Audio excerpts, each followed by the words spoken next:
Hello, good evening. कैसे हैं आप लोग? स्वागत है आपका लाइव क्लास के यूट्यूब चैनल पे। तो चैप्टर को हम आगे बढ़ाते हैं। परसेंटेज हमारा चैप्टर चल रहा है। परसेंटेज में 4 क्लासेस हो चुकी है। यदि आपने अभी तक अटेंड नहीं की है तो प्लेलिस्ट है, आई बटन पे क्लिक करोगे, प्लेलिस्ट का लिंक आएगा, वहां से जाके आप पिछली क्लासेस अटेंड करो बेटा। ठीक है, चलते हैं। पिछली क्लास में कुछ क्वेश्चंस हमने आपको होमवर्क के लिए दिए थे। आई होप आपने सोल्व किए होंगे। क्लियर है? देखो, उन्हीं में से पहला क्वेश्चन क्या था। देखो, प्राइस एक्सपेंडिचर वाले क्वेश्चंस हम कर रहे थे। प्राइस, कंजप्शन और एक्सपेंडिचर में ये रिलेशन मैंने आपको बताया था कि प्राइस इनटू कंजप्शन करेंगे। प्राइस, ठीक है, मतलब मूल्य। कंजप्शन का मतलब क्या हुआ? कंजप्शन का मतलब क्या हुआ? खपत। ठीक है, और ये क्या है? एक्सपेंडिचर। ठीक है, एक्सपेंडिचर का मतलब हुआ खर्च, कि कुल कितना उसने खर्च किया। यदि हम उसकी प्राइस को कंजप्शन से मल्टीप्लाई करेंगे तो हमें उसका एक्सपेंडिचर खर्च मिलेगा। ठीक है, इसमें एक कॉन्सेप्ट हमने देखा था कि यदि यार एक्सपेंडिचर आपका सेम है, एक्सपेंडिचर क्या है? सेम है। यदि एक्सपेंडिचर सेम है तो प्राइस और कंजप्शन एक दूसरे के रेसिप्रोकल होते हैं। यही हमने सीखा था लास्ट क्लास में। ठीक है, हमने देखा था कि प्राइस इनटू जो कंजप्शन है उसका मल्टीप्लीकेशन ही क्या होता है? एक्सपेंडिचर होता है। ठीक है, एग्जाम्पल के थ्रू समझाया भी था। देखो, तो पहला क्वेश्चन क्या कह रहा है हमारा। When A price of sugar decreased bye 20%, यदि चीनी का मूल्य 20% से कम हो जाता है तो एक आदमी 660 रुपए में 5 किलो अधिक चीनी खरीद सकता है। ठीक है, एक आदमी के पास में खर्च करने के लिए कितने पैसे हैं? एक्सपेंडिचर कितना है उसका? 660। ठीक है, कितना है? 660। तो ओरिजिनल और न्यू की हम बात करेंगे, जिसमें प्राइस की बात करें। ठीक है, कि प्राइस की बात करें तो प्राइस जो है वो कितने से इंक्रीज हो रही है? 20%, यानी 1/5 से इंक्रीज हो रही है। कि पहले 5 थी और अभी कितनी हो गई? 6 हो गई है। 5 से 6 हो गई है। एक बात ध्यान से समझना कि बेटा वो क्या कह रहा है कि प्राइस इंक्रीज हो जाती है, सॉरी डिक्रीज हो रही है। Okay okay okay, price decrease हो रही है। प्राइस क्या हो रही है? डिक्रीज हो रही है। तो 20% का मतलब 1/5, तो ये 5 से क्या बनेगा? 4 बनेगा, क्योंकि ये क्या हो रही है? प्राइस डिक्रीज हो रही है। वो कह रहा है कि यदि प्राइस डिक्रीज हो जाती है तो 5 किलो ज्यादा चीनी खरीदता है, 5 किलो अधिक चीनी खरीदता है 660 रुपए में। 660 रुपए का मतलब क्या हुआ? क्या 660 रुपए उसके पास पहले थे और 660 रुपए ही उसके पास अभी है? मतलब यहाँ पे एक्सपेंडिचर क्या हो गया? एक्सपेंडिचर क्या बना यहाँ पे? सेम। तो जब एक्सपेंडिचर सेम होगा तो प्राइस और कंजप्शन एक दूसरे के रेसिप्रोकल होंगे, इनवर्स रेशियो में होंगे। तो यहां से कंजप्शन का रेशियो क्या बनेगा? 4:5। बात समझ में आई? तो यहां से कितनी अधिक वो चीनी खरीद पा रहा है? खपत, कंजप्शन मतलब खपत। तो कितना ज्यादा खपत कर पा रहा है? 1 यूनिट। और वो 1 यूनिट की वैल्यू ही क्वेश्चन में हमें क्या दी है? इस 1 यूनिट की वैल्यू ही क्या दिया है क्वेश्चन में? 5 kg, तो 5 किलो। ठीक है, तो 1 यूनिट की वैल्यू 5 किलो है। हमसे पूछा क्या है कि चीनी का प्रति किलो मूल्य ज्ञात करो। मूल मूल्य मतलब ओरिजिनल प्राइस। तो ओरिजिनल प्राइस हमसे पूछिए। तो ओरिजिनल प्राइस, और प्राइस कैसे निकालेंगे? कि टोटल क्वांटिटी अपॉन में क्या करेंगे? नहीं, सॉरी, टोटल एक्सपेंडिचर में क्वांटिटी से डिवाइड करेंगे ना। टोटल एक्सपेंडिचर को क्वांटिटी से डिवाइड करेंगे तो कितना आ जाएगा यहाँ पे? कि टोटल जो एक्सपेंडिचर है उसको टोटल क्वांटिटी से डिवाइड कर देंगे। तो टोटल एक्सपेंडिचर 660 है। और बात करें क्वांटिटी की, तो ओरिजिनल क्वांटिटी कितनी है? 1 यूनिट की वैल्यू 5 है, तो 4 की वैल्यू कितनी बनेगी? 20 kg। ठीक है, तो ओरिजिनल कंजप्शन, जो ओरिजिनल क्वांटिटी थी, ओरिजिनल खपत थी पहले, मूल खपत, वो कितनी है इसकी? मूल खपत 20 kg। ठीक है, तो यहाँ से 2 से ये कटेगा और 33 पर केजी ओरिजिनल प्राइस आ जाएगा। ठीक है, प्रति किलो का मूल्य हमसे पूछा है। बात समझ में आ गई? क्लियर है? आगे चलें। देखो, अगले क्वेश्चन पे चलते हैं। The price of apples is increased by the price of apples is increased by 44.4%। Price increase हो रहा है कितने से? 44.44%। और इसका मतलब क्या होता है? 4/9। तो प्राइस तो इंक्रीज हो रहा है। प्राइस का रेशियो हो गया आपका 4:9। कि प्राइस का जो रेशियो है वो आपका 9 से 4 बढ़ेगा तो कितना आ जाएगा? 13। ठीक है, 9 से कितना हो गया? 13। So now Poonam wants to by Poonam wants to buy 7.69 fewer apples। यदि प्राइस इंक्रीज हुआ तो वो कंजप्शन को कम करना चाह रही है, जो पूनम है कंजप्शन को कम कर रही है कितने से, 7.69%। का मतलब होता है 1/13 कि 1/13 से कंजप्शन को कम कर रही है। तो कंजप्शन का रेशियो हमें दे रखा है 13 से कितना हो जाएगा, 12, क्योंकि ये कम होगा। बात समझ में आ गई। और ये इंक्रीज हो रहा था, तो 13 पे एक कम हुआ, 13 पे एक कम होके कितना हो जाएगा, 12 हो जाएगा। तो ये तो ओरिजिनल है और ये न्यू है।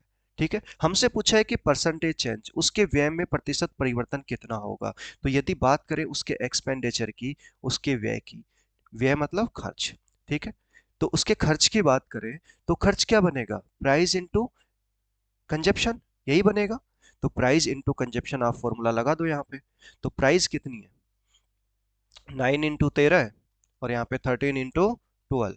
13 से 13 कैंसिल, और 3 से काटेंगे 3 बार, और 3 से ये 4 बार। तो कितना बढ़ रहा है, एक से बढ़ रहा है। तो जो इसका खपत है, एक्सपेंडिचर है, वो एक्सपेंडिचर कितने से इंक्रीज हो रहा है, एक से, कितने पे, 3 पे, इंटू 100। तो 33.33% इसका क्या बना, आंसर बना। क्लियर है, समझ में आ गया। सेम वही कॉन्सेप्ट है। चलिए एक बार ध्यान से देख लीजिए, स्क्रीनशॉट ले लो आप।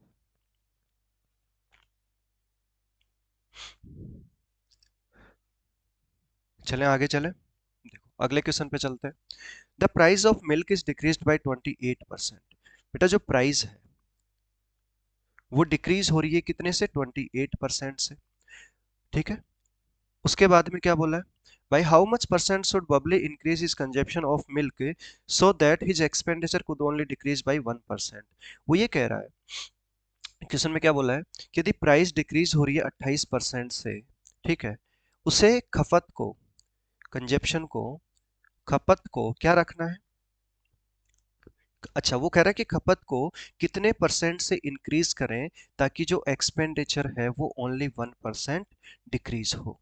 ठीक है, देखो प्राइस कम हो गई तो खपत कितनी बढ़ा दे ताकि खर्चा 1% से हमारा कम हो जाए। तो हमें जो दे रखा है पहले हम उस पर फोकस करेंगे, जो चीज दे रखी है पहले हम वो देख लेते हैं। ठीक है, कि प्राइस इनटू कंजप्शन हमारा क्या होता है, एक्सपेंडिचर होता है। अब बात करें कंजप्शन की, जो कि हमें फाइंड करना है, तो कंजप्शन फाइंड करना है तो वो एक्सपेंडिचर अपॉन में क्या बनेगा, प्राइस बनेगा। पहले आप यहां तक कर लो, इसके बाद में, आप यहाँ पे देखो, हमें एक्सपेंडिचर चाहिए और प्राइस चाहिए।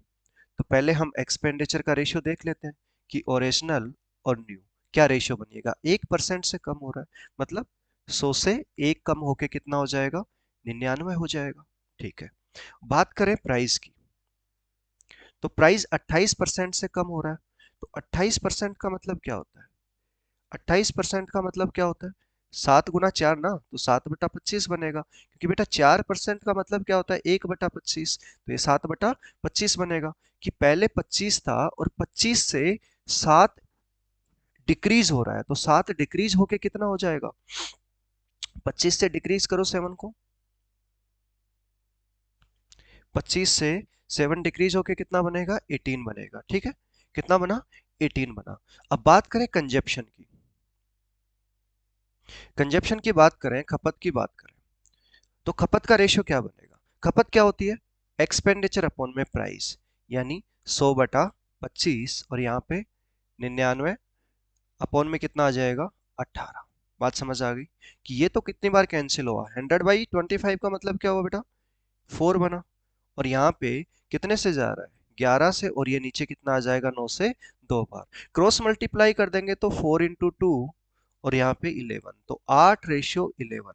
हमसे पूछा क्या है, कितने परसेंट से वृद्धि की जाए, खपत में कितने प्रतिशत से वृद्धि की जाए, तो कितने प्रतिशत से वृद्धि की जाए। आप वृद्धि तो देखो 3 से करेगा वो, लेकिन प्रतिशत में निकालना है। ठीक है, कितना परसेंट इंक्रीज करेगा इन खपत, तो कितना करेगा, 3/8 × 100, और 3/8 का मतलब होता है 37.5%। बात समझ में आ गई, यही इसका क्या बनेगा, आंसर बनेगा। क्लियर है यहां तक, एक बार ध्यान से देख लो, जो भी हमें निकालना है, बस आप प्राइस कंजप्शन एक्सपेंडिचर की जो एक थीम है कि कैसे निकलता है, उसमें अपने माइंड में सेट कर लो कि कंजप्शन निकालना है तो एक्सपेंडिचर अपॉन में क्या हो जाएगा, प्राइस हो जाएगा। तो एक्सपेंडिचर का रेशियो गिवन है, प्राइस का रेशियो गिवन है, आप कुछ नहीं, दोनों का रेशियो निकालो। ठीक है, ऊपर डिवाइड कर देंगे एक्सपेंडिचर को प्राइस से, तो हमें कंजप्शन का रेशियो मिल जाएगा और उसमें हम कंपैरिजन करके परसेंटेज चेंज बता देंगे कि इंक्रीज हुआ या डिक्रीज हुआ। यहाँ पे इंक्रीज हो रहा है तो इंक्रीज का हमसे पूछा था और इंक्रीज का हम बता देंगे। बात समझ में आ गई, क्लियर है? चले अगले क्वेश्चन पे। ओके, चलो अगला क्वेश्चन देखो क्या कह रहा है। The price of rice is increase by 35%। Price increase हो रहा है बेटा, प्राइस कितने से इंक्रीज हो रहा है, 35% से। Due to Amit's family consume 13 kg less. ठीक है, तो कितना कंज्यूम कर रहा है, 13 kg, 13 kg less. So there expenditure will only increase by 8%। तो एक्सपेंडिचर कितने से इंक्रीज हो रहा है उसका, 8% से इंक्रीज हो रहा है।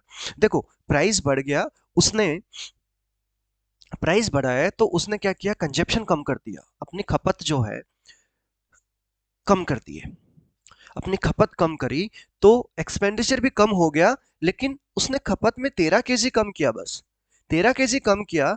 तो एक्सपेंडिचर तो अभी भी देखो, प्राइस बढ़ेगा, कंजप्शन सेम रहेगा तो खपत बढ़ जाएगी, सॉरी खपत सेम रहेगी तो एक्सपेंडिचर उसका बढ़ जाएगा।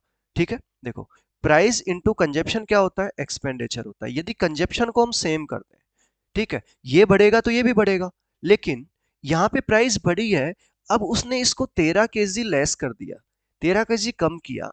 अब कंपेरेटिवली वो अभी भी बढ़ी है पर अभी सिर्फ 8% बढ़ी है। ये 35% बढ़ी थी, इसने 13 kg कम कर दिया तो अभी 8% ही बढ़ा है। यदि ये 13 kg कम नहीं करता तो ये और ज्यादा बढ़ता। ठीक है, बात समझ में आई? ओके, अब जो हमें गिवन है हम उसका रेशियो बनाएंगे। हमें क्या गिवन है कि एक तो 35 kg का मतलब 7/20 हुआ, तो यहाँ पे जो प्राइस का रेशियो बनेगा वो कितना बनेगा बेटा, 20 से कितना आ जाएगा, 27 आ जाएगा, कि ये ओरिजिनल और ये न्यू प्राइस। बात करें एक्सपेंडिचर की, तो एक्सपेंडिचर कितना आ रहा है, 8/100 ही ले लोगे तो ठीक है, कोई दिक्कत नहीं है, डिवाइड होगा ना यहाँ पे, क्योंकि बात वही है कि कंजप्शन का रेशियो निकालने के लिए हमें क्या करना पड़ेगा, एक्सपेंडिचर अपॉन में प्राइस करना पड़ेगा। तो एक्सपेंडिचर हमारा यहाँ पे 100 से 8 इंक्रीज हुआ तो 108 हो गया। ठीक है, कितना हो जाएगा, 100 से 108 हो रहा है।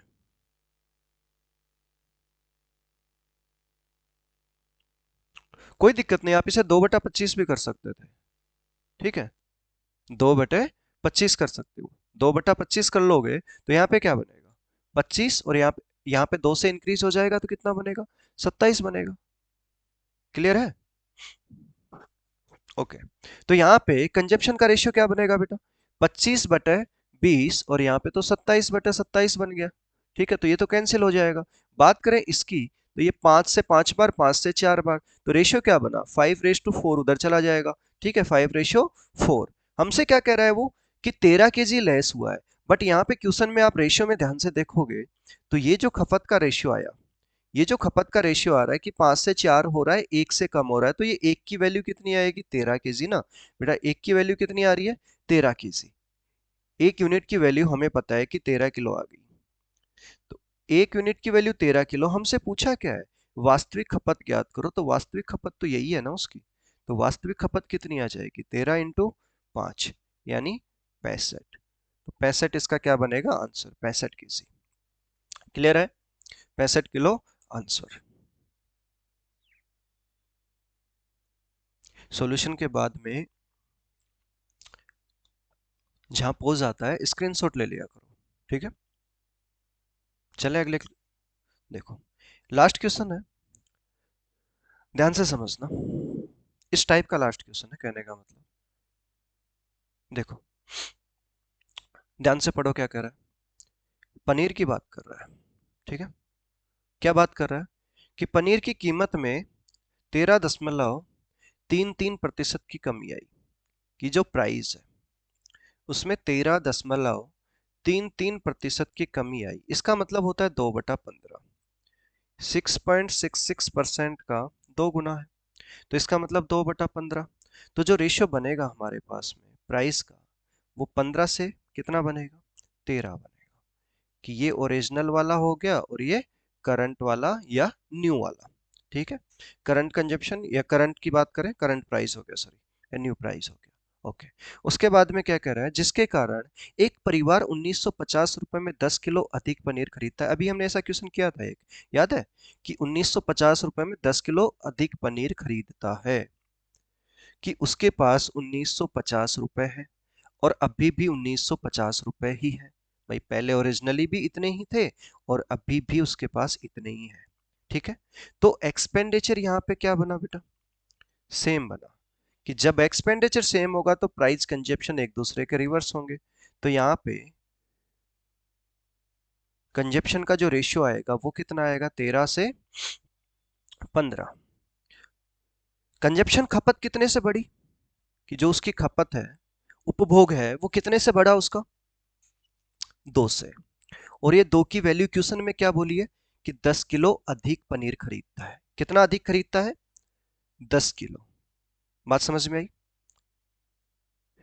10 किलो पनीर अधिक खरीदता है तो 2 की वैल्यू 10 केजी, तो यहां से 1 की वैल्यू क्या बनी, 5 केजी। क्लियर है, 1 की वैल्यू 5 केजी। अब देखो, कुछ चीजें ध्यान से समझना, इसमें हमसे क्या क्या पूछा है, बस यहाँ पे आपका क्वेश्चन हो गया खत्म, सॉल्यूशन बस। अब आगे आपको चीजें समझनी है, कि मूल उपभोग, वर्तमान उपभोग, मतलब ओरिजिनल कंजप्शन और करंट कंजप्शन। तो ये तो है आपका ओरिजिनल कंजप्शन, यही है ना, ये तो क्या है आपका ओरिजिनल कंजप्शन, और ये क्या है आपका करंट कंजप्शन, ये क्या है करंट कंजप्शन। तो पहला तो आपसे ये पूछा है, दूसरा आपसे ये पूछा है, तीसरा ओरिजिनल प्राइस पूछा है, और चौथा आपसे करंट प्राइस पूछा है। तो पहले हम कंजप्शन निकालेंगे, उसके बाद ही तो प्राइस निकाल पाएंगे बेटा। तो कंजप्शन की बात करें तो कंजप्शन कितना आएगा, कि ओरिजिनल कंजप्शन कितना है, 13 × 5, एक यूनिट की वैल्यू 5 है ना, तो 13 × 5 यानी 65 केजी। ठीक है, यदि बात करें करंट कंजप्शन की, ठीक है, म- वर्तमान उपभोग, वर्तमान उपभोग, तो वो कितना है, 15 यूनिट, तो 15 × 5 यानी 75 केजी। ठीक है, अब प्राइस पर केजी कैसे निकालते हैं अपन, प्राइस पर केजी कैसे निकालते हैं, कि टोटल एक्सपेंडिचर अपॉन में क्या आ जाएगा, उसका कंजप्शन। बात समझ में आई। तो अब ओरिजिनल प्राइस की बात आ रही है, तो ओरिजिनल प्राइस कैसे निकालेंगे, कि उसका जो मूल व्यय है, मूल कीमत कितनी है उसकी, ओरिजिनल प्राइस,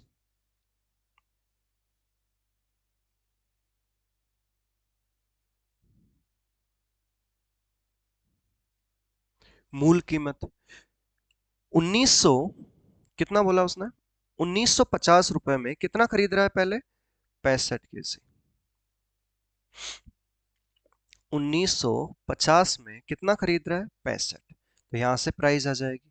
बात करें फोर्थ की, वो कह रहा है कि करंट प्राइस,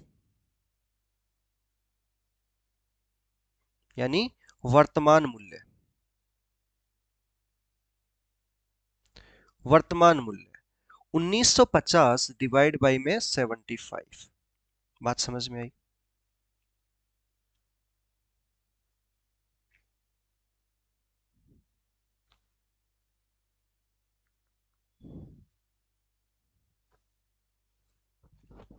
बताओ, क्लियर है, हो जाएगा। चलो, सेम ही कॉन्सेप्ट है, नहीं समझ में आए एक बार फिर से क्लास करना, फिर से देखना, और फिर भी नहीं आए, स्क्रीनशॉट लेना और मुझे टेलीग्राम पे सेंड कर देना। टेलीग्राम के ग्रुप में सब होना, नीचे नाम आ रहा है, ठीक है। इलाइव क्लास मैथ्स करके टेलीग्राम का चैनल है, ज्वाइन कर लीजिएगा। ठीक है, देखो अगला क्वेश्चन क्या कह रहा है, ध्यान से समझना। जब टेलीग्राम पे आप सर्च करोगे elive class, ELIVE CLASSMATHS, elive class maths, तो ग्रुप मिलेगा आपको, बाकी लिंक्स नीचे दे रखे हैं सारे डिस्क्रिप्शन में। क्वेश्चन क्या कह रहा है बेटा, ए सॉल्यूशन कंटेन्स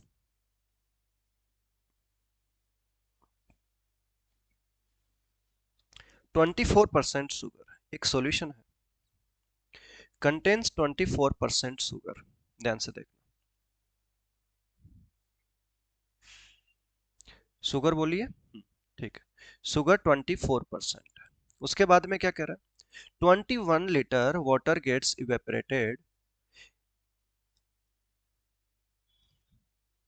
एक सॉल्यूशन है, ठीक है, मान लो इसमें एक सॉल्यूशन, अब इस सॉल्यूशन के अंदर क्या होगा, शुगर भी होगी और वाटर भी होगा। बात समझ रहे हो, सॉल्यूशन में शुगर भी होगी और वाटर भी होगा। ध्यान से समझना, मैं बोल रहा हूं कि यार ये एक कंटेनर है, ठीक है, इसके अंदर क्या क्या है, शुगर भी है और वाटर भी है, क्योंकि ये क्या है, एक शुगर सॉल्यूशन है, एक शुगर सॉल्यूशन है, तो शुगर सॉल्यूशन में शुगर भी है और वाटर भी है। अब इनिशियली इसके अंदर शुगर कितनी है, 24%, ठीक है, कितनी शुगर है, 24% शुगर है। 21 लीटर वाटर इवेपरेट हो गया। देखो, मान लो हमने इसके नीचे आग जलाई, ठीक है, हमने इसके नीचे आग जलाई, अब जब आग जलाई तो यहां से इवेपरेशन होगी, और वहां से क्या इवेपरेट होगा, वाटर इवेपरेट होगा। तो अब वो कह रहा है कि 21 लीटर जो वाटर है वो क्या हो गया, वाष्पित हो गया। क्या हो गया, वाष्पित हो गया, इवेपरेट हो गया या फिर वाष्पित हो गया, ठीक है, उष्मा के रूप में उड़ गया, ठीक है। अब ऐसा है तो इसकी क्वांटिटी कम हो जाएगी ना टोटल, कि मान लो पहले क्वांटिटी 1 है, अब इसकी क्वांटिटी क्या बनी, 2, क्योंकि अब इसका जो लेवल है वो भी कम हो गया। पहले ये पूरा भरा हुआ था मान लो, अब इसका लेवल भी कम हो गया, कि अब इसके अंदर शुगर और वाटर होंगे तो दोनों ही, बस वाटर कम हो गया। वाटर क्या हुआ, कम हो गया, कि अब जो दूसरा सॉल्यूशन है उसके अंदर शुगर कितनी है, 36%। 36% क्यों, क्योंकि क्वांटिटी चेंज हो गई ना उसकी, क्वांटिटी उसकी क्या हुई, चेंज हो गई। शुगर तो कहीं नहीं जाएगी, शुगर तो उतनी ही रहेगी, बस उसमें से वाटर चला जाएगा, ठीक है, कि पहले जो घोल था वो पतला था और अभी जो घोल है वो क्या हो गया, गाढ़ा हो गया, ठीक है, बात समझ में आ गई। अब हमसे ये पूछ रहा है कि find the initial quantity of solution, ठीक है, कि विलयन का प्रारंभिक मात्रा ज्ञात कीजिए। विलयन की जो प्रारंभिक मात्रा थी वो ज्ञात करो, हमसे उसने पूछा है कि Q1 बताओ कितना है, Q1 कितना है। क्वेश्चन समझ में आया, देखो ध्यान से, अब इसी को सोल्व कैसे करेंगे।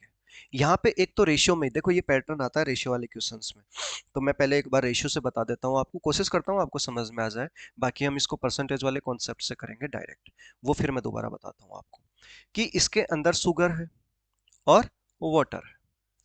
वो बेटा एक बात बताओ कि 24% शुगर है तो वाटर कितना होगा, 76% होगा ना, ठीक है, ये तो बात हो गई Q1 की। अब बात करें Q2 की, तो Q2 में 36% शुगर है, तो यहाँ पे 64% क्या होगा, वाटर होगा।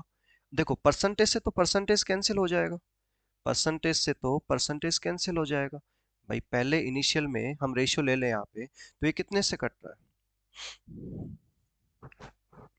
19 से कटेगा 4 बार, 6 से कटेगा 4 बार, ठीक है, और ये 6 से 6 बार, ओके, ये कट रहा है 6 से, नहीं नहीं, 4 से ही काट देते हैं इसको भी, 9 4 जा और ये 16 4 जा 64। अभी हमारे पास में जो रेशियो बना वो रेशियो क्या बनेगा, 9 13,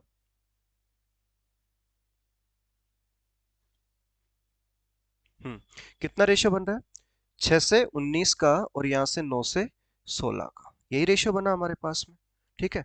अब ध्यान से समझना एक चीज आप, कि यहाँ पे ये शुगर है और ये वाटर है, यहाँ पे आपको क्या कॉमन दिख रहा है, इस पूरे में क्या कॉमन दिख रहा है, कि जो शुगर है, कि वो शुगर है वो क्या रहेगा, सेम रहेगा, कि जो शुगर की क्वांटिटी है,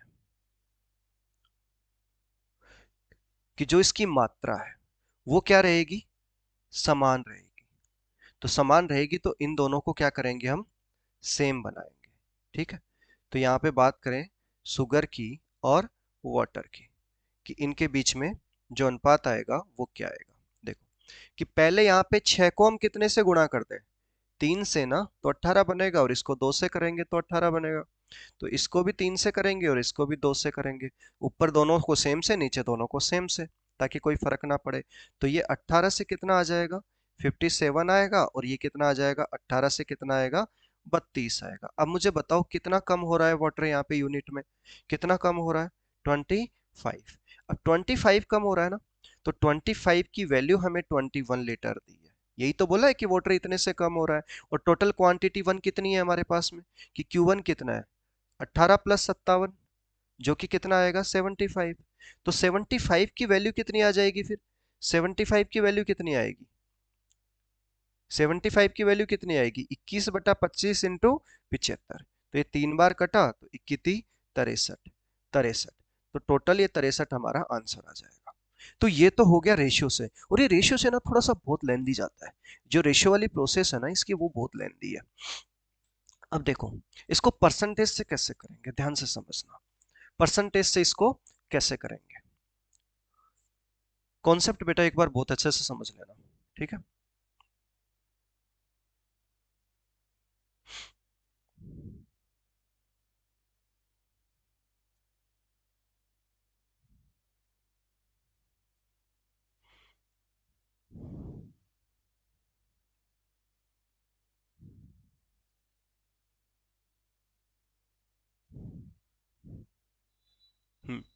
देखो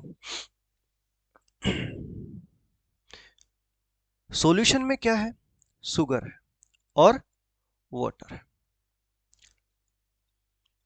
बात समझ रहे हो, कि जैसे यहाँ पे कंटेनर भरा हुआ है, इस कंटेनर में शुगर भी है और वाटर भी है। शुगर कितनी है, 24% है, वाटर का हम नहीं देखेंगे, वाटर के बारे में हम अभी बात नहीं करेंगे।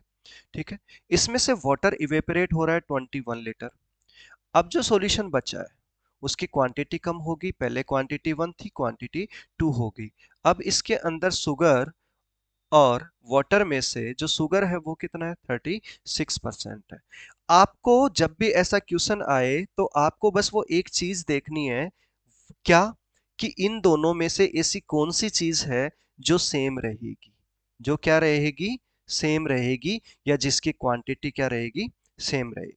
तो यहाँ पे इनमें से किसकी क्वांटिटी सेम रहेगी, बताओ मुझे, इनमें से किसकी क्वांटिटी सेम रहेगी, शुगर की क्वांटिटी सेम रहेगी,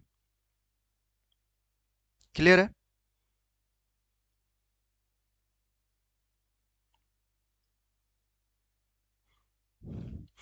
शुगर की क्वांटिटी सेम रहेगी।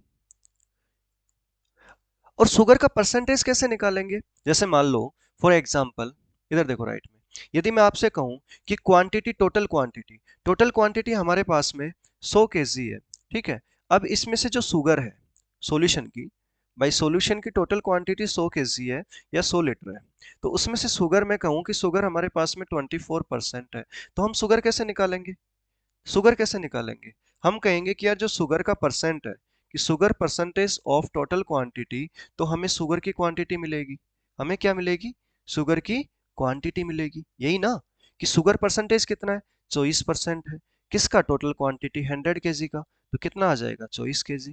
तो 24 केजी क्या मिली हमें, शुगर मिलेगी। कहने का मतलब यही तो हुआ। तो अब हमारे पास में यहाँ पे दो रिलेशन है, क्वांटिटी 1 और क्वांटिटी 2। तो हम इसमें क्या रिलेशन बना सकते हैं, तो हम किस तरीके से इसको रिप्रेजेंट करेंगे, हमें शुगर की क्वांटिटी निकालनी है, हमें क्या निकालनी है, शुगर की क्वांटिटी निकालनी है, ध्यान से समझो। तो मैं कह सकता हूं कि यार शुगर परसेंटेज 1, शुगर 1% यानी पहले वाले को, इनटू, या ऑफ का मतलब इनटू टोटल क्वांटिटी हम करेंगे, तो हमें क्या मिलेगा, शुगर की क्वांटिटी मिलेगी, शुगर की क्वांटिटी मिलेगी, यानी उसकी मात्रा मिलेगी शुगर की। यानी मैं कहूं कि S1% ऑफ क्वांटिटी 1 करेंगे तो हमें क्या मिलेगा, शुगर क्वांटिटी, कितनी शुगर है। यदि S2% ऑफ सेकेंड क्वांटिटी करेंगे, कि 36% ऑफ क्वांटिटी 2 करेंगे, तो हमें क्या मिलेगा, फिर से शुगर मिलेगी। अब ये जो भी शुगर मिल रही है ना हमें, जो भी शुगर हमें मिल रही है बेटा, ये जो भी शुगर है वो क्या है, हमारी सेम है। और जब ये सेम होगी तो ये S और ये Q एक दूसरे के इनवर्स प्रोपोर्शन में होंगे या नहीं होंगे, कि ये जो S परसेंट और ये जो क्वांटिटी है वो डायरेक्ट एक दूसरे के इनवर्स प्रोपोर्शन में होंगे या नहीं होंगे, कि ये जो S परसेंट और क्वांटिटी जो है वो एक दूसरे के रिवर्स रेशियो में होगा या नहीं होगा, बताओ मुझे। होगा ना?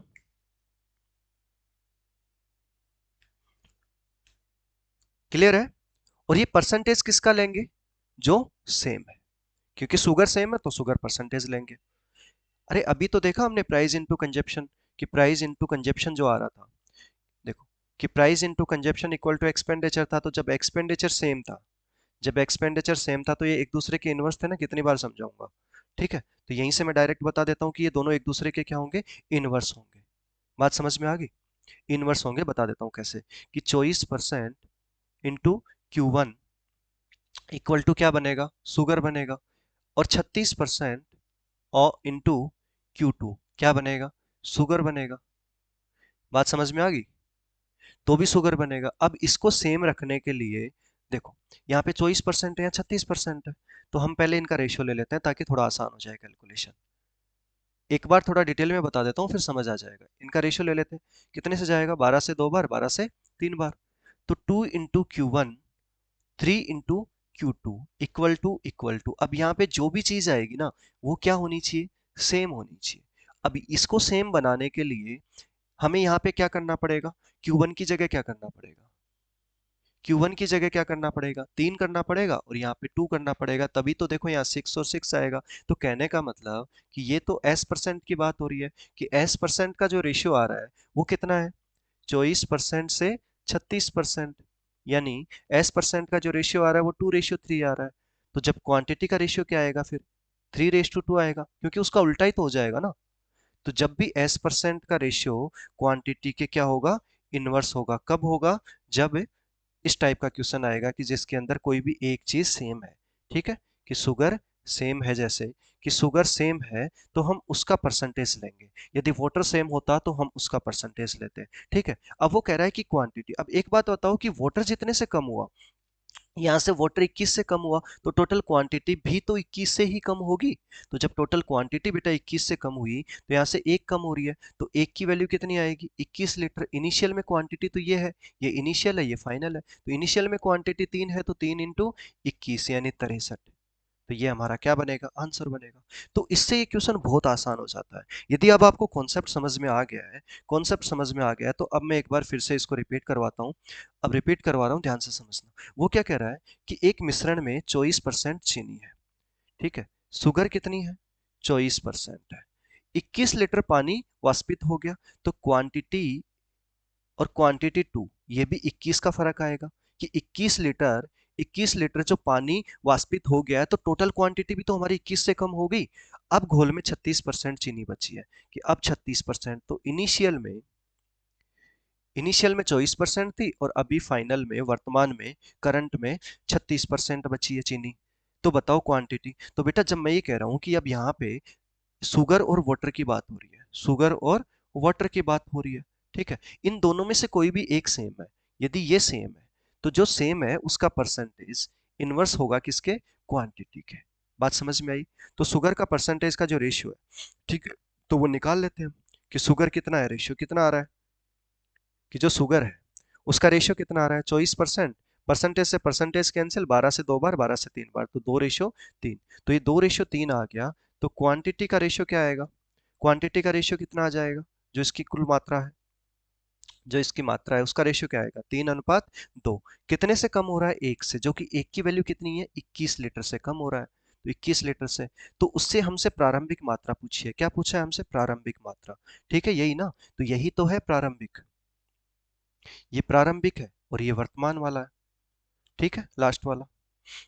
तो यहां से 3 की वैल्यू पूछी है, तो 3 इंटू 21 कितना आ जाएगा, 63 लीटर केजी, जो भी आएगा ऑप्शन, वही हमारा क्या है, आंसर है।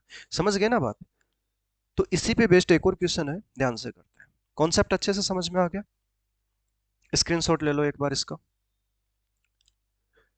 जो भी सॉल्यूशन है आपके पास, ठीक है, उसमें जो भी सेम रहेगा, जैसे यहाँ पे शुगर क्या है, सेम है, तो जो शुगर सेम है तो आपको उसी के परसेंटेज को इनवर्स बना देना है, किसके साथ, क्वांटिटी के साथ। देखो अगला क्वेश्चन क्या कह रहा है, ध्यान से समझना कि फ्रेश फ्रूट और ड्राई फ्रूट की बात हो रही है। फ्रेश फ्रूट और ड्राई फ्रूट मतलब सेम ही फ्रूट है। बताता हूं, जैसे मान लो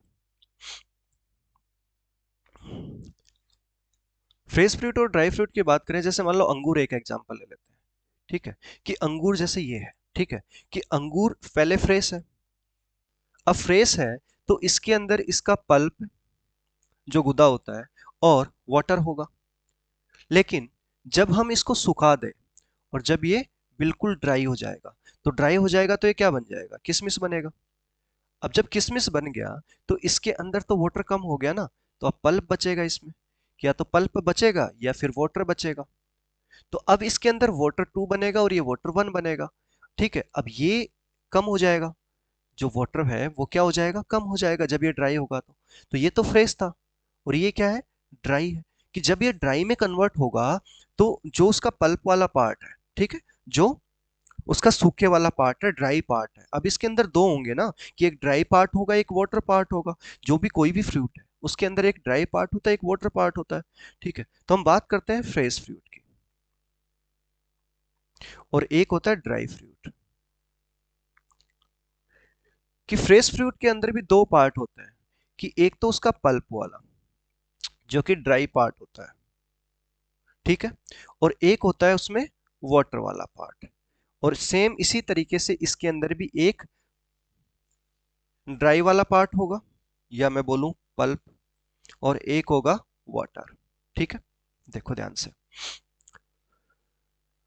अब वैल्यूज पे फोकस करते हैं। वैल्यूज इसने क्या दी है, वो क्या कह रहा है कि ताजे फल में 65% पानी है। तो पानी कितना है, 65%।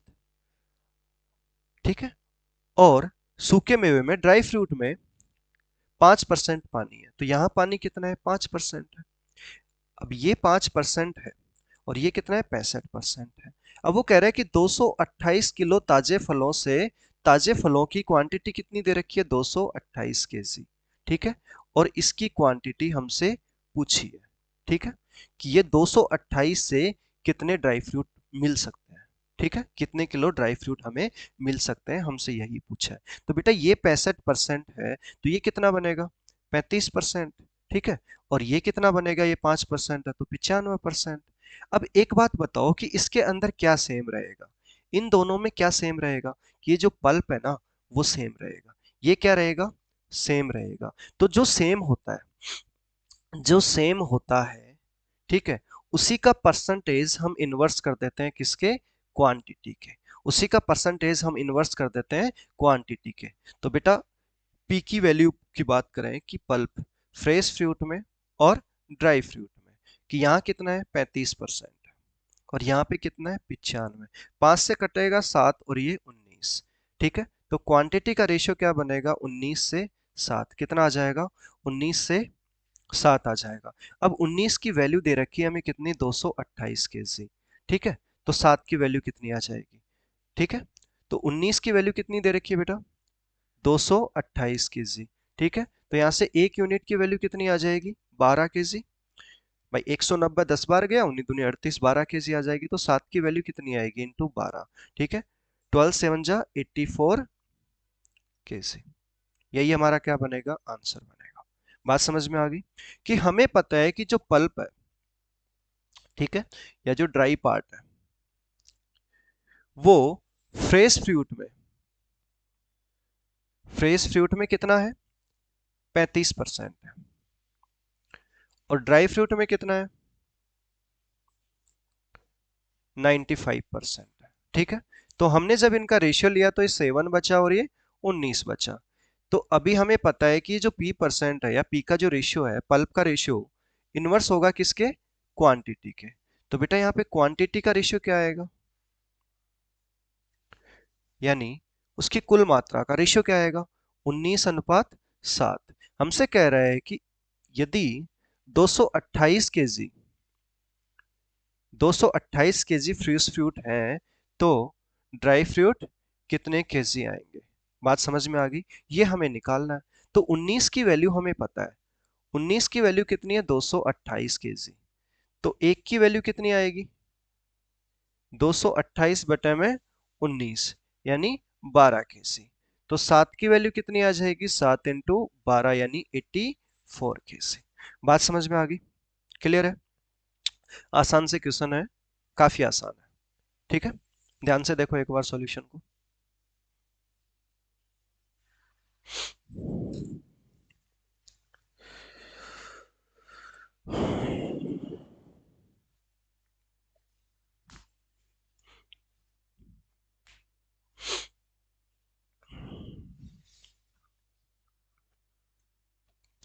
चले आगे चलते हैं। चलो अगला क्वेश्चन देखो ध्यान से।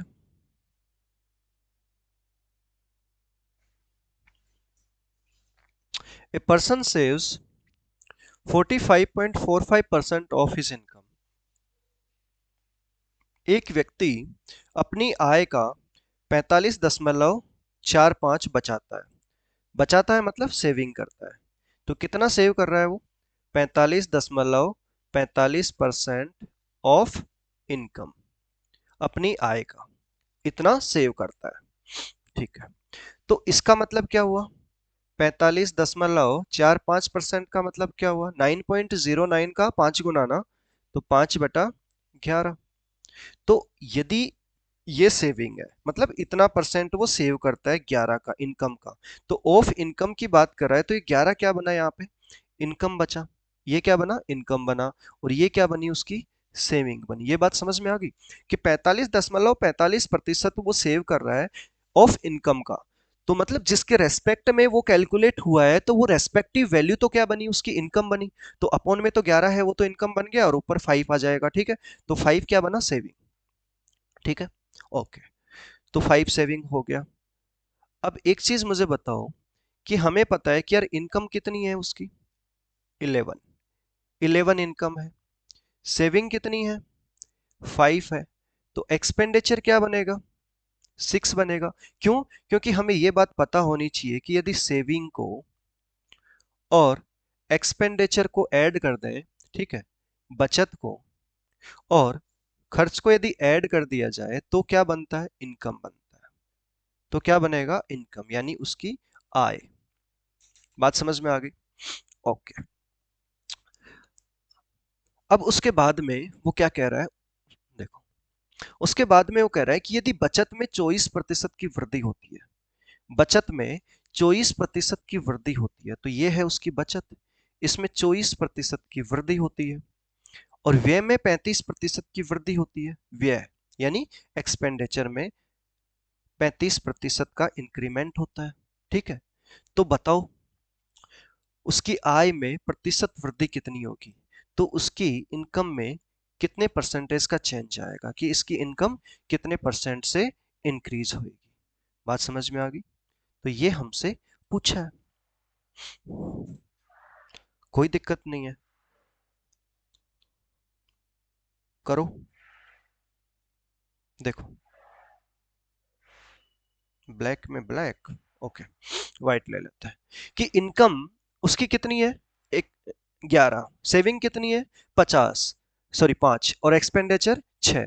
अब आप अपनी कैलकुलेशन की सुविधा के हिसाब से इनके आगे जीरो लगा लो। क्यों? क्योंकि ये तो वैसे भी यूनिट्स हैं, रेशियो वाली बात हो रही है। तो मैं कहूं कि यार ये 1100 है, ये 500 है और ये 600 है। तो परसेंटेज निकालना आपके लिए आसान होगा कि 500 का 24% कि 24% ऑफ 500 कितना बनेगा? परसेंटेज से 2 जीरो कैंसिल, तो कितना आ जाएगा? 120। तो ये तो 120 से इंक्रीज हो रही है सेविंग तो। ठीक है, इंक्रीज होके अभी कितनी हो गई? 620 हो गई। ठीक है, 35% की बात करें तो 35% ऑफ 600 करेंगे तो वही परसेंटेज से 2 जीरो कैंसिल, और ये कितना आ जाएगा? 210 आ जाएगा। 35 का 6 गुना, तो कितना आ रहा है? 210। तो इसमें 210 ऐड करेंगे तो ये 810 बनेगी। ठीक है, तो ये 810 एक्सपेंडिचर हो गया। तो अब एक बात बताओ मुझे कि इधर ये 120 बढ़ा है, सेविंग कितने से बढ़ी है? 120 से बढ़ी है, और इन एक्सपेंडिचर कितने से? 210 से। तो ये टोटल इनकम कितने से बढ़ गई होगी?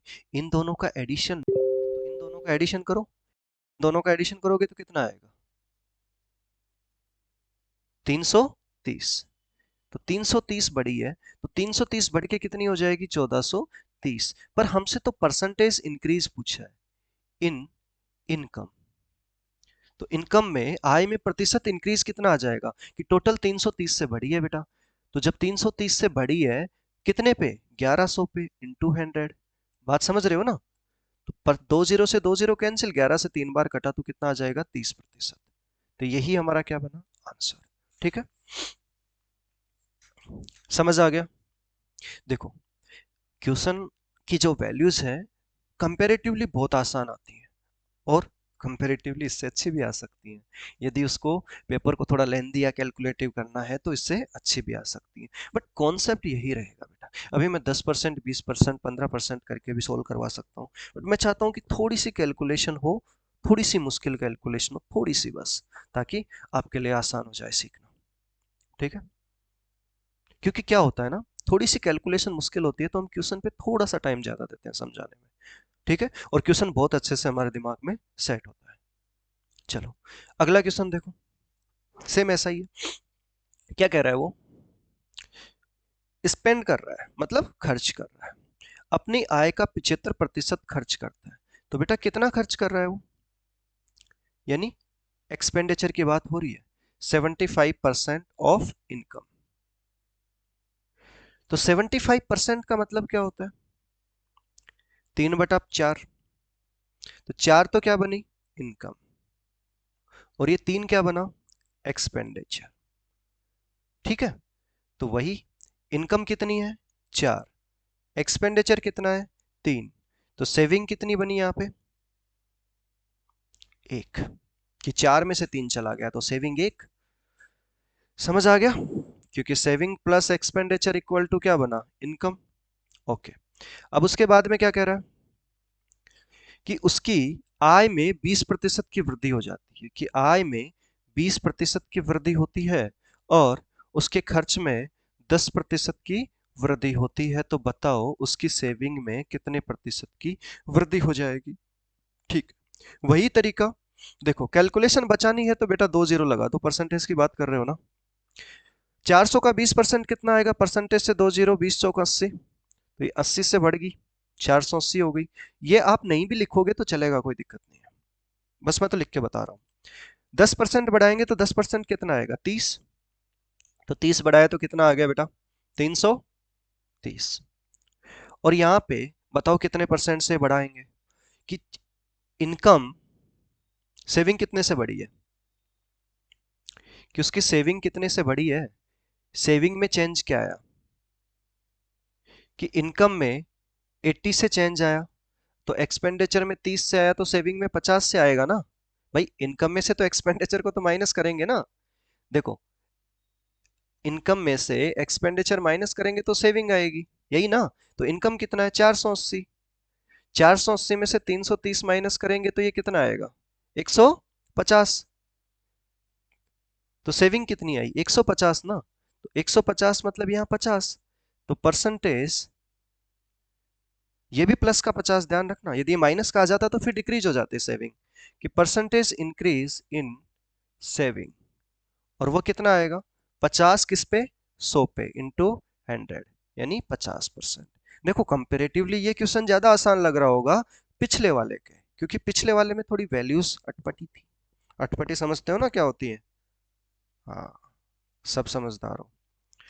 चलो अगला क्वेश्चन देखो ध्यान से, काफी अच्छा क्वेश्चन है, करो। क्लास लेंदी तो नहीं जा रही है, नहीं, 1 घंटे ही रखेंगे। मैंने तो सोचा था कि 2 घंटे की करके चैप्टर खत्म कर दें, पर नहीं, इसके बाद एक और क्लास आएगी, तो अगली क्लास में हम चैप्टर को खत्म करेंगे। ठीक है, तो अभी तो टाइम लगेगा चैप्टर खत्म होने में, एक क्लास हो रहेगी। अच्छे से पढ़ लो, दोबारा पढ़ने की जरूरत नहीं पड़ेगी इस चैप्टर को, यदि आपने अच्छे से पढ़ लिया तो। ठीक है, बिल्कुल भी नहीं जरूरत पड़ेगी दोबारा।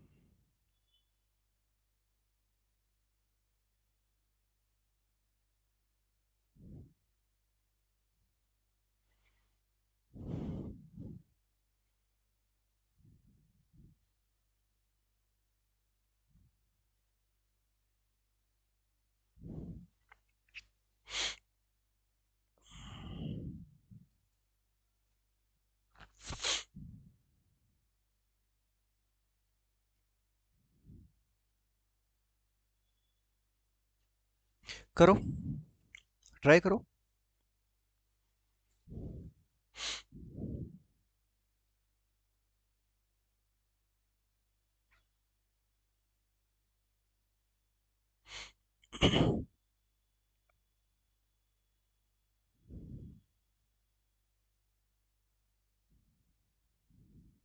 क्या कह रहा है क्वेश्चन?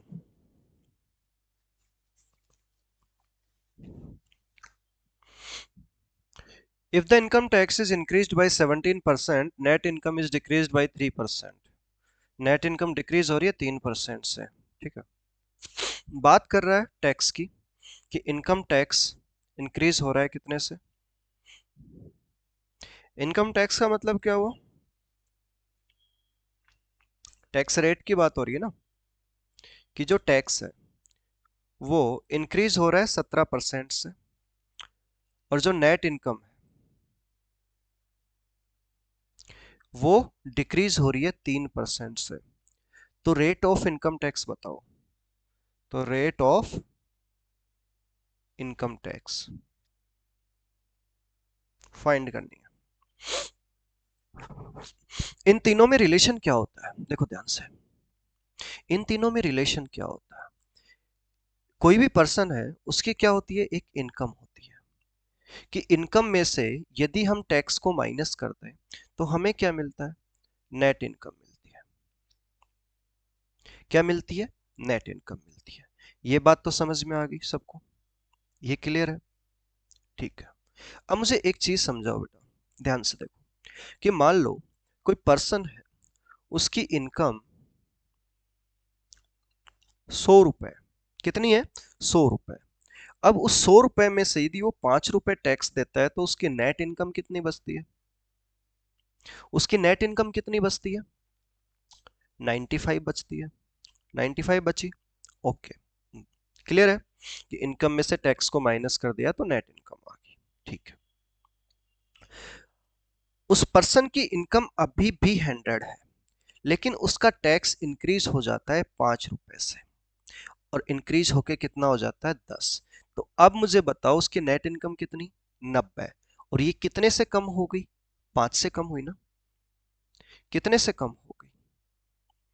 कि यदि ये 5 रुपए से इंक्रीज हुआ तो नेट इनकम भी कितने से कम होगी? 5 से ही कम हो गई। यानी ये 5 से बढ़ा तो ये भी 5 से कम हो गई। ये जो अमाउंट है, ये जो अमाउंट है वो क्या रहेगा?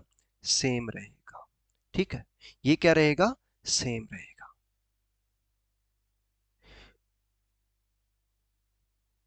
ठीक है, कि जो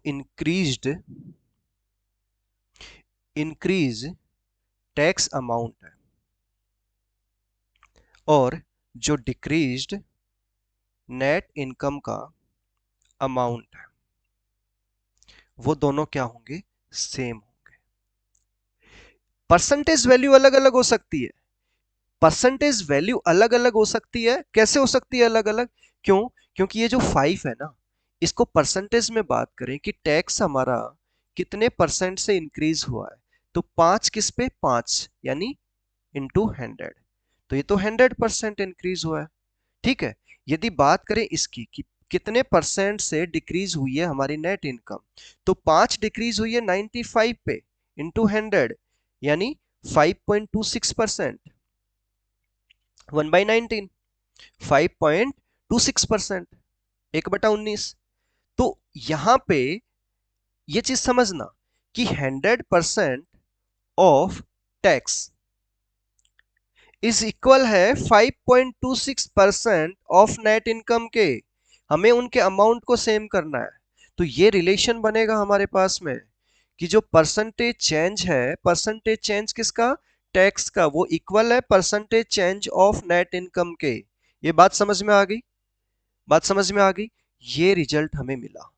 ठीक है, और यही रिजल्ट क्या है? इंपॉर्टेंट है, इसी पे बेस्ड आगे क्वेश्चन हमारे होने हैं।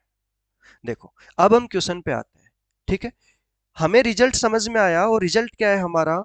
कि जो टैक्स का परसेंटेज गिवन है ना, टैक्स इनटू परसेंटेज, की percentage of tax equal to percentage of net income. Percentage of net income, कि यहाँ पे 17% टैक्स की बात कर रहा है ना, कि 17% of tax is equal to 3% of net income. समझ रहे हो?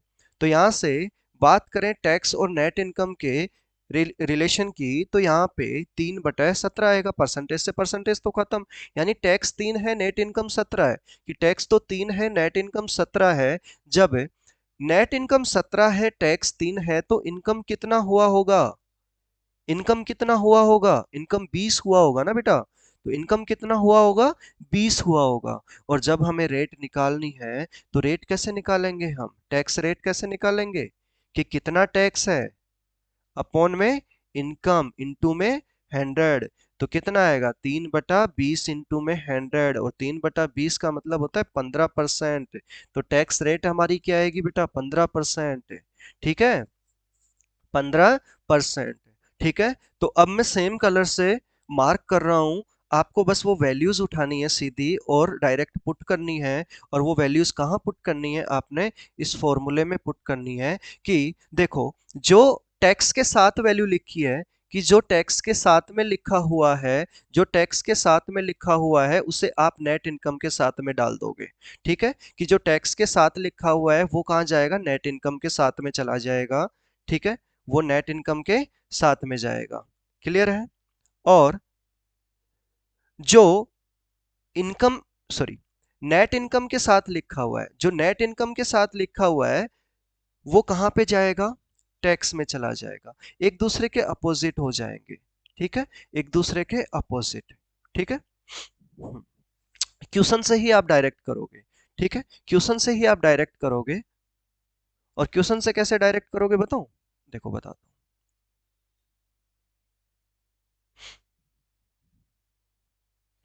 एक सेकंड बेटा, ऐड कर लेता हूँ क्वेश्चन। देखो ध्यान से, टैक्स कितने से बढ़ा? देखो, हमें पता है कि हमें इनकम चाहिए, हमें टैक्स चाहिए, और हमें नेट इनकम चाहिए। बात समझ में आ गई? ठीक है, हमें इनकम तो पता नहीं होती, टैक्स और नेट इनकम इन दोनों में ही रिलेशन होता है। तो इनकम टैक्स कितने से इंक्रीज हुआ है? 17 से। तो इनकम टैक्स इंक्रीज हुआ है, तो यही नेट इनकम है। जितने से इनकम टैक्स इंक्रीज हुआ है वही हमारी नेट इनकम है। ठीक है, और नेट इनकम जितने से डिक्रीज हो रही है वही हमारा टैक्स है। ठीक है, तो ये 20 हुआ।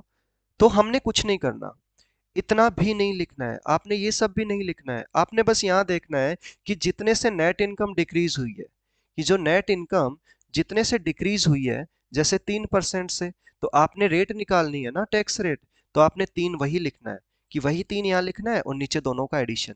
नीचे क्या करना है? इन दोनों को ऐड कर देंगे तो 20 आएगा, तो अपॉन में 20 इंटू 100।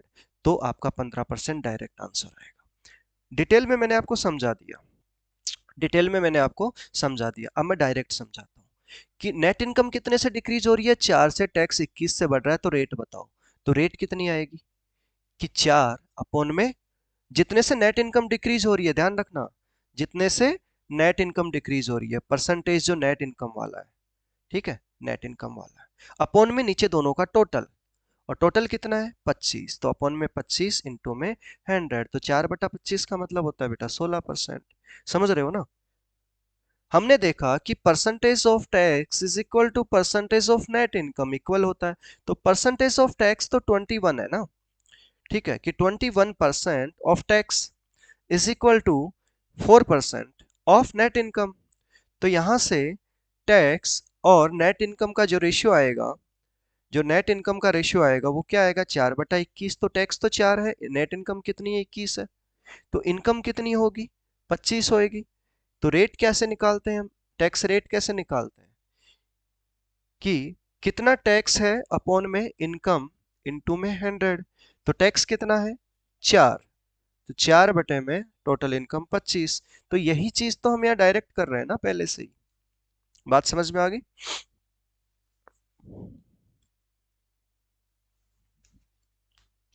क्लियर है?